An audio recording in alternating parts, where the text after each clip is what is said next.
সবাই পেশাব করে বলে সবাই করে, আমরাও করলাম।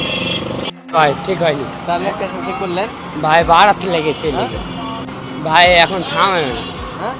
কেউ বলছেন সবাই করে তাই আমিও করেছি, আবার কেউ বলছেন নির্দিষ্ট স্থান কোথায় সেটাই জানি না, তাই রাস্তাতেই কাজ সেরে ফেলি। কাউকে আবার বলতে শোনা যায়, জানি কাজটা ঠিক হয়নি, তাও ভুল করে ফেলেছি। ফলাফল দেখা যাচ্ছে সবাই মিলে একটা পরিচ্ছন্ন ব্যস্ত রাস্তাকে অপরিচ্ছন্ন এবং দুর্গন্ধযুক্ত করে তুলেছেন। রাজশাহী রেল স্টেশনের প্রবেশপথের ফুটপাত যেন পাবলিক টয়লেট। সাধারণ মানুষের চলাচলের জন্য তৈরি করা এই ফুটপাত এখন কিছু অসচেতন মানুষের দখলে, যার কারণে চরম ভোগান্তিতে পড়েছেন আশেপাশের ব্যবসায়ী ও রাস্তায় চলাচলকারী পথচারীরা। দেখেন, আমরা গাড়ি স্টাফ এগুলা করেন না ঠিক হলো ভাইয়া, এগুলা ইয়াদ করেন না। আমরা স্টাফ মানুষ, আমরা কখন কোথায় ইয়া পেশাব করে না ইয়া ভিডিও করে ছাড়েন না, এটা খারাপ না। এখানে করে শব্দ, এর জন্য এখন এটা আমি কইতে পারবো না। কারণ হলো যে আপনার এখানে সব পেশাব করেই করে, আর এটা ধরেন যে সবাই পেশাব করে এই জায়গায়, টয়লেট না। এটা কইতে পারবো না, আমি এই এলাকার না, আপনার গোদাগাড়ি তো আপনার মানে সবাই পেশাব করে বলে। টানা সপ্তমবারের মতো বেস্ট টিস্যু পেপার ব্র্যান্ড হিসেবে স্বীকৃতি পেয়েছে বসুন্ধরা টিস্যু। গুরুত্বপূর্ণ এই পথটি রাজশাহী ঢাকা হাইওয়ে হওয়ার কারণে প্রতিনিয়ত এই সড়ক ব্যবহার করেন হাজারো মানুষ।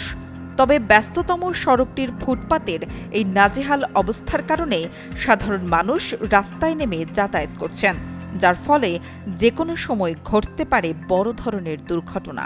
এদিক দিয়ে যাতায়াত করি, সামনে আমার প্রতিষ্ঠান, তো দিকে যাতে অনেক গন্ধ লাগে। এই যে দেখেন, আপনারা দেখতে পাচ্ছেন যেখানে মানুষ এখানে প্রস্রাব করে, এমনকি মাঝে মধ্যে পায়খানাও পরে থাকতে দেখা যায়। তো এই অনেক অসুবিধা হয় আমাদের সাধারণ যাত্রীদের। প্রচুর গন্ধ, এখানে সবাই পেশাব করে, বলার পরেও কেউ থামে না। যেমন রাতে দোকান বন্ধ করে যায়, তখন সবাই পেশাব করে, গন্ধ থেকেও যাওয়া আসাও করতে পারে না। এটা সমস্যা, আমার কাস্টমারও কম আসে। এই মাথা থেকে ওই মাথা মানুষ প্রস্রাব করে ভেসে দিচ্ছে। হ্যাঁ, দুর্গন্ধতে মানুষ চলাফেরা করতে পারে না। ভুক্তভোগী সাধারণ মানুষ ও ব্যবসায়ীরা বলছেন, যেখানে সেখানে মলত্যাগ করায় দুর্গন্ধের কারণে ব্যবসা প্রতিষ্ঠানে লোকজন কম আসে, যার কারণে ব্যবসায় লোকসান গুনতে হচ্ছে। সড়কটি যেহেতু রাজশাহী রেলওয়ে স্টেশনের সাথেই, তাই সমস্যার সমাধানের বিষয়টি রেল কর্তৃপক্ষকে দেখার অনুরোধ জানান, কিন্তু দায়িত্ব এড়িয়ে যান রেলওয়ে স্টেশন ম্যানেজার। ওটা আমাদের নিয়ন্ত্রণের বাইরে, ওগুলো আমাদের নিয়ন্ত্রণের বাইরে। ওগুলা সিটি কর্পোরেশন এরিয়ার মধ্যে পড়ে, আমাদের এরিয়ার মধ্যে পড়ে না ভাই।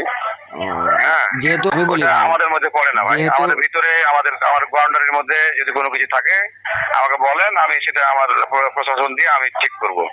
ওটা সিটি কর্পোরেশন এরিয়ার মধ্যে পড়ে। রাস্তা, ফুটপাথ, এগুলো সব সিটি কর্পোরেশন।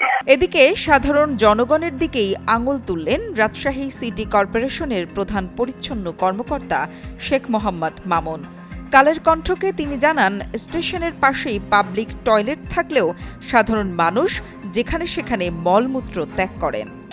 এখন প্রবলেমটা হচ্ছে আমাদের হলো কি বলবো, এটাকে যে বিহেভিয়ার যদি চেঞ্জ না হয় তাহলে প্রবলেম। কারণ হলো পাশেই আপনার হলো ইয়ে আছে, রেলের আপনার হলো সুন্দর বাথরুম আছে, কেউ যায় না ভাই, সব ওয়ালে করে।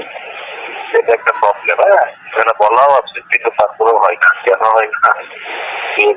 হলো তারপরেও ওখানে একটা বাথরুম করা যেতে পারে, রেল যদি করতে পারে, তাদের জায়গা যদি পায়।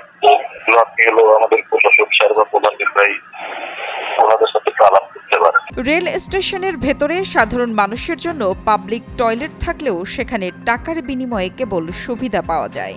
তাই স্থানীয়দের দাবি, ফুটপাত ব্যবহারকারী জনগণের জন্য নির্দিষ্ট দূরত্বে পাবলিক টয়লেটের ব্যবস্থা করা হোক।